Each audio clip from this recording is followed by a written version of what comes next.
কৃষ্ণ আমি আজিলৈকে শুনি আহিছোঁ ভাগৱত পাঠত যে চাৰি সিদ্ধই অভিশাপ দিছিল জয় বিজয়ক, নহয়নে বাপ সমস্ত? শুনি আহিছোঁ। তাৰ আগতে আমি কীৰ্তনত পাইছোঁ, আমাৰ কাষক আশে লক্ষ্মী তাক নিবাৰিলা তোৰা দুয়ো দেখি, ক্ৰোধে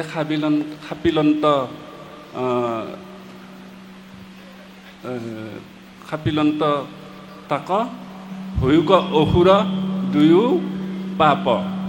লক্ষ্মী তাৰ আগতে খাপছিল নেকি ভাব? অভিশাপ লক্ষ্মীও দিয়া বুলি আমি গম পাওঁ দেখোন কীৰ্তনত।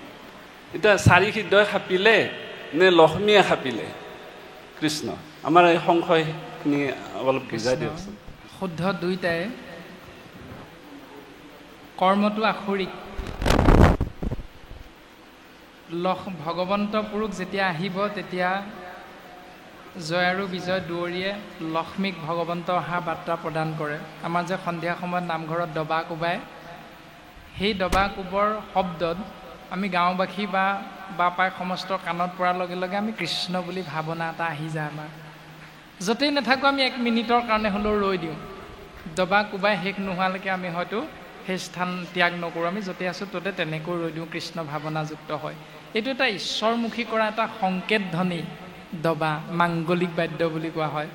আৰু তেনেধৰণে জয় বিজয়েও কৃষ্ণ অহাৰ বাৰ্তা লক্ষ্মী দেৱীক প্ৰেৰণ কৰে তেনেধৰণে।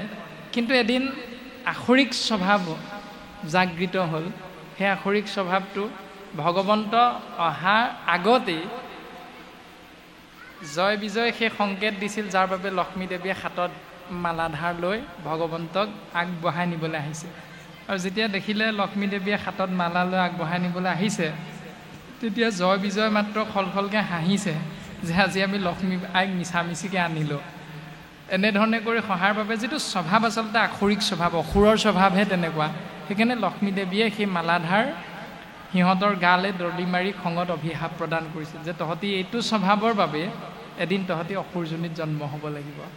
আৰু তাৰ পাছত সেই স্বভাৱটো আকৌ জয় বিজয় ব্ৰহ্মাৰ চাৰি সিদ্ধৰ লগতো প্ৰকাশ হৈছে একেটা স্বভাৱে। সেইকাৰণে চাৰি সিদ্ধইও একে শাপকে প্ৰদান কৰিছে।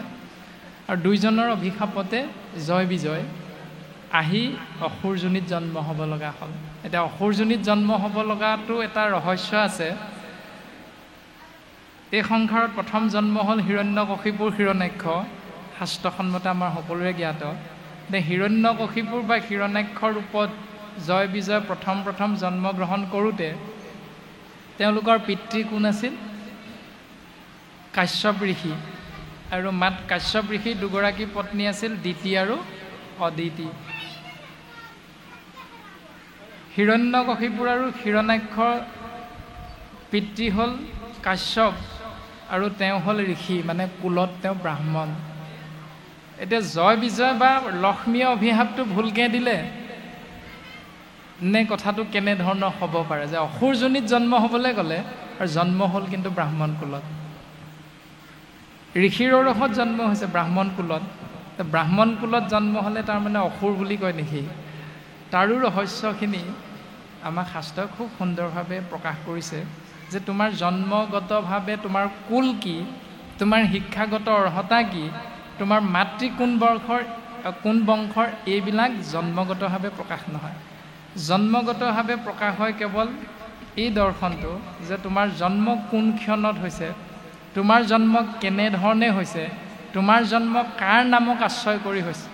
কাৰণ ভগৱন্ত পুৰুষে অৰ্জুনৰ আগত কৈছে, আৰু একাদশ স্কন্ধটো খুব সুন্দৰভাৱে এই কথাখিনি প্ৰকাশিত হৈ আছে, খুব সুন্দৰভাৱে উপদেশ ৰূপত প্ৰকাশ হৈছে যে ভগৱন্তৰ বীৰ্য কেতিয়াও নাশ নহয়।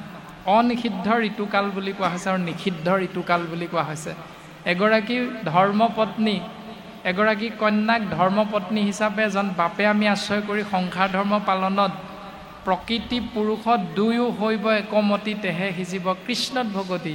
জীৱন আগবঢ়াই নিওঁতে আইগৰাকী মাহে মাহে ঋতুমতী হয়, আৰু সেই ঋতুমতী হোৱা সময়খিনিত নিষিদ্ধ ঋতুকাল, সেইখিনি সময়ত যদি বাপজনৰ দ্বাৰা স্বামীজনৰ দ্বাৰা মাতৃগৰ্ভত যদি এটি ভ্ৰূণ সৃষ্টিৰ বাবে আমি চিন্তা কৰোঁ, সেইটো হ'ল আসৰিক প্ৰবৃত্তি। সেইকাৰণে তেনে সময়ত গৰ্ভত বীৰ্য ধাৰণ কৰিলে তাকে অসুৰ যোনিত জন্ম হোৱা বুলি কৈছে।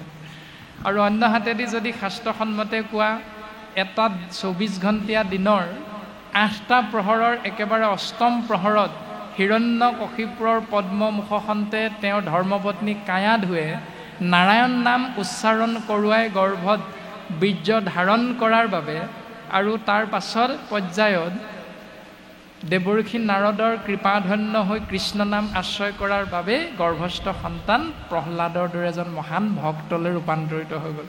কিন্তু গৰ্ভত সি ভক্তৰূপে জন্মগ্ৰহণ কৰা নাই, মাতৃয়ে পালন কৰা আচৰণৰ কাৰণে গৰ্ভস্থ সন্তানটি পৃথিৱীত ভক্তৰূপে পৰিচিত হৈছে। সেইটোৱে হ'ল যে হিৰণ্যকশিপুৰ হিৰণ্যাক্ষ অসুৰ যোনিত জন্ম হোৱা মানে তেওঁ জন্ম হৈছে ব্ৰাহ্মণৰ উৰসত।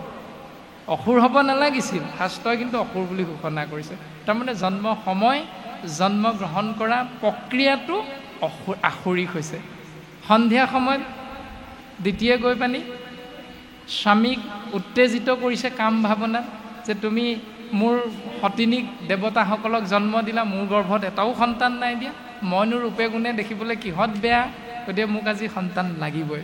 কিন্তু স্বামী কাশ্যপে কৈছে এই সময় সন্তান জন্ম দিয়া সময় নহয় প্ৰিয়ে, এই সময় হ'ল ঈশ্বৰক উপাসনা কৰা সময়। এই সময়ত ঘূৰি ফুৰে শিৱই ভূত প্ৰেতগণ লগত লৈ, গতিকে মহাদেৱ শিৱৰ যদি ৰোষত পৰোঁ তেতিয়াহ'লে তোমাৰ মোৰ জীৱনৰ ফালে অকণমান খেলি মেলি হৈ যাব। আৰু সেইটোৱে হ'ল। গতিকে দিনৰ চতুৰ্থ প্ৰহৰ মানে সন্ধিয়া সময়, ঈশ্বৰক উপাসনা কৰাৰ সময়। সেইখিনি সময়ত যদি আমি পুত্ৰ সন্তানে তিনিআলি চাৰিআলি চুকত গৈ এই ধিমিক ধামাককৈ জ্বলি থকা লাইটৰ পোহৰত গৈ যদি জুলীয়া গিলাচটোৰ মাজত ডুবি থাকোঁ, পিতৃ মাতৃয়ে জানিও যদি আমি বাধা নিদিওঁ, তেতিয়াহ'লে সেই পিতৃৰ স্বভাৱো আসুৰিক স্বভাৱলৈকে ৰূপান্তৰিত হয়।